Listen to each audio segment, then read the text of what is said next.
दीपक कुमार जी, राधे राधे महाराज जी। गुरुदेव भगवान, मेरा प्रश्न है कि जैसे कोई मनुष्य अपनी गलत आदतों के कारण या गलत खान पान के कारण किसी बीमारी से ग्रसित होकर प्राण त्याग देता है, तो संसार के लोग ये कहते हैं कि ये उसका प्रारब्ध था। तो गुरुदेव भगवान, ये गलत आचरण और उसका परिणाम। गलत आचरण भी तो पूर्व संस्कार है। गलत आचरण भी तो पूर्व संस्कार है। उसी को मिटाने के लिए तो हमारा मनुष्य जन्म हुआ है। मनुष्य जन्म गलत संस्कारों का पोषण करने के लिए नहीं हुआ, उसको मिटाने के लिए हुआ है। अब हम भगवान के नाम जप के बल से, सत्संग के बल से, शास्त्र स्वाध्याय के बल से गलत आदतों को मिटाएं, गलत आदतों को रोकें, न कि गलत आदतों के वशीभूत होकर गलत आचरण करते हुए मर जाएं। तो फिर मनुष्य जीवन का लाभ क्या मिला? फिर लाभ क्या? फिर हमें और पशु पक्षियों में अंतर क्या रहा?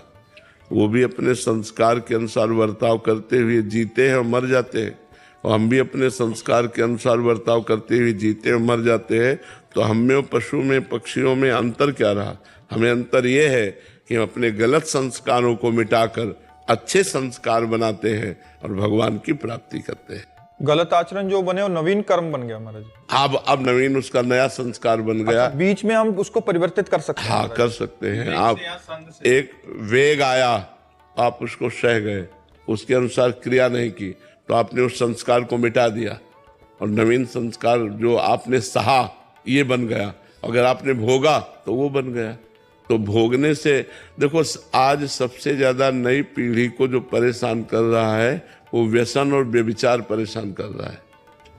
कुछ ऐसे बच्चे हस्तमैथुन के शिकार हो गए जो डिस्टर्ब हो गए हैं, जो मतलब अपने आप को मिटाना चाहते हैं। इतना ये गलत आचरण है, इतना गलत आचरण है कि इसकी कोई दवा नहीं है। अपने आप नस नाड़ियों से सब, जब तो स्मृति खराब, शरीर में दर्द और नाना प्रकार के निगेटिव विचार वो आपको मार डालेगा। इसलिए बचिए, कोई भी गलत आचरण का संस्कार अपने अंदर मत रहने दो। नाम जप के प्रभाव से, वाणी पाठ के प्रभाव से धीरे धीरे उसको नष्ट करो। कभी ऐसे भावना ना आने पावे कि हम गलत संस्कारों से प्रेरित होकर गलत आचरण करें, अपने जीवन को गर्त में डालें। ऐसा कभी न करो जी।